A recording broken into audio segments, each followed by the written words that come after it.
Salut tout le monde. Bon, vous êtes très abonnés sur ma chaîne YouTube, mes vidéos font moins de 100 vues. Donc c'est le moment idéal pour commencer à réaliser des vidéos. Comme vous le savez, je suis en train de lancer un projet de course au large. Et il va falloir que je commence à me familiariser avec ce genre de format. Donc aujourd'hui, j'ai pas encore mon bateau pour pouvoir vous raconter mes propres histoires. Mais il y a quand même quelque chose qui est en train de se passer. Dimanche dernier est parti l'Arkia Ultimate Challenge Brest. Voilà, avec tous les mots dans le bon ordre. C'est une course autour du monde de Brest à Brest avec les plus gros ultimes.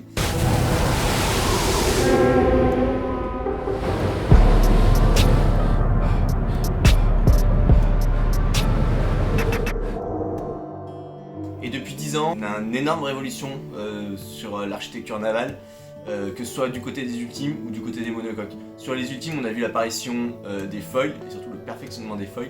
Et sur les monocoques, l'avènement, j'ai envie de dire, des SCO. Ça a commencé avec le Mini 747 en 2013-2014. Et ce bateau, il a tellement révolutionné le monde de la course au large qu'il a carrément sa page Wikipédia dédiée. Aujourd'hui, tous les classes 40 récents sont SCO. Et le SCO s'est imposé comme étant la nouvelle carène qui surpasse à toutes les allures les autres types de carènes. Mais aujourd'hui, je voulais surtout me concentrer sur les foils parce que là aussi, il y a une énorme révolution. On en a mis partout, on en a mis sur les IMOCA, on en a mis sur les ultimes. Mais ces 10 dernières années, on a aussi vu apparaître et fleurir de partout des foils. On en a vu de toutes les couleurs, de toutes les formes, même si la couleur ça joue plutôt moins sur la performance que la forme. Les architectes et les ingénieurs, ils ont dû se réinventer parce que les modèles numériques n'étaient pas du tout adaptés à modéliser un foil à une interface RO. Ils ont dû tâtonner, tester, faire différentes itérations pour les confronter à la réalité. Les ingénieurs en calcul de structure ont aussi dû se remettre en question parce que des zones qui subissaient peu de pression aujourd'hui subissent des pressions démentielles. Et pour faire passer les foils, on a dû refaire des trous dans les coques. Et ça, les ingénieurs en calcul de structure, ils aiment pas trop les trous dans les coques. Et d'itération en itération, on a fini par arriver à quelque chose de suffisamment fiable pour pouvoir lancer sereinement une course avec des foils autour du monde. Aujourd'hui, les ultimes, ils passent la majeure partie de leur temps en vol. C'est moins le cas sur les IMOCA. Les IMOCA, ils ont encore un mode archimédien, un mode où ils flottent. Alors que les ultimes, en fait, ils sont presque plus à l'aise au-dessus de l'eau en volant que à taper dans les vagues. Ça fait longtemps que les foils, on les connaît, tout comme les SCO, ça fait très longtemps qu'on connaît ce genre d'architecture, mais ça a été adapté à la course au large et c'est vraiment incroyable ce qui se passe parce que l'évolution qu'on a vue en 10 ans, voilà, un ultime ça a doublé de vitesse. Entre l'ancienne génération et la nouvelle génération de classe 40, il y a 20% d'écart. Ce que je disais, on en reparlera, on fera peut-être une vidéo dédiée à ce sujet-là. Et aujourd'hui, un ultime, c'est capable de voler à 40 nœuds sereinement. Alors, on met des gros guillemets, hein, sereinement, pour des mecs entraînés comme ceux qui sont en train de naviguer actuellement. À 40 nœuds, la moindre erreur peut vite entraîner des grosses complications et des manœuvres qui vont tourner mal, voire dangereuses. Mal, au mieux pour le bateau, il y aura un peu de casse. Au pire, c'est dangereux pour le skipper. Les ultimes, ils sont partis dimanche de Brest. En 24 heures, ils étaient déjà à Porto. Et ce trajet-là, il m'aurait fallu 6 jours, moi, pour le faire en mini. Ça va être une course intense. C'est sûr qu'il y aura des rebondissements. Il y aura de la casse. Il y aura probablement, on croise les doigts pour pas qu'il y en ait, mais des abandons.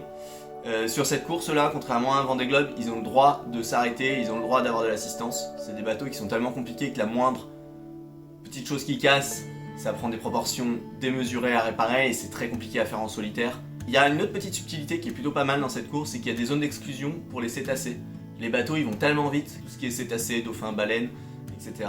N'ont pas le temps de s'écarter de la route de deux lames de rasoir qui leur foncent dessus à 40 nœuds.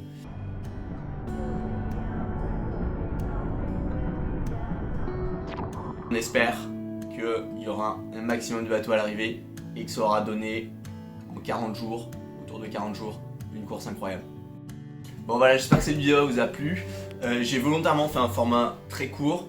Moi, c'est vraiment l'idée, c'est de tester, de m'entraîner. C'est un format qu'il va falloir que je fasse, que j'aimerais bien essayer de mettre en place tout au long de mon parcours voilà, en classe 40, sur le projet que je suis en train de lancer. Et donc je commence par un petit format, je vais le monter, je vais voir ce que ça donne. Ça va peut-être être nul, probablement. Mais on va s'améliorer. Mais voilà, inscrivez-vous, je vais essayer de faire des choses. On va rentrer plus dans la technique. Vous le savez peut-être pas parce que je parle comme si tout le monde me connaissait, mais j'ai une formation architecte naval, j'ai été architecte naval dans des cabinets d'architecture navale, dont VPLP, qui a dessiné une partie des ultimes qui sont en course. Et je suis passionné par toute cette évolution architecturale qu'on voit ces dernières années. C'est incroyable de se dire qu'on a encore des choses à inventer. Voilà, bah n'hésitez pas à me faire vos retours sur cette petite vidéo, sur ce petit format. Prochainement, on ira plus loin dans le détail, on verra ce qu'on peut mettre en place, on verra comment ça se passe en termes de décor, etc., de lumière, de micro. Je sais que j'ai un micro de merde puisque là c'est filmé avec un téléphone. Mais c'est vraiment une vidéo test, voir ce que ça donne, voir ce qu'il faut améliorer. Et c'est avec vous qu'on fera quelque chose de plus qualitatif. Merci à tous, ciao ciao.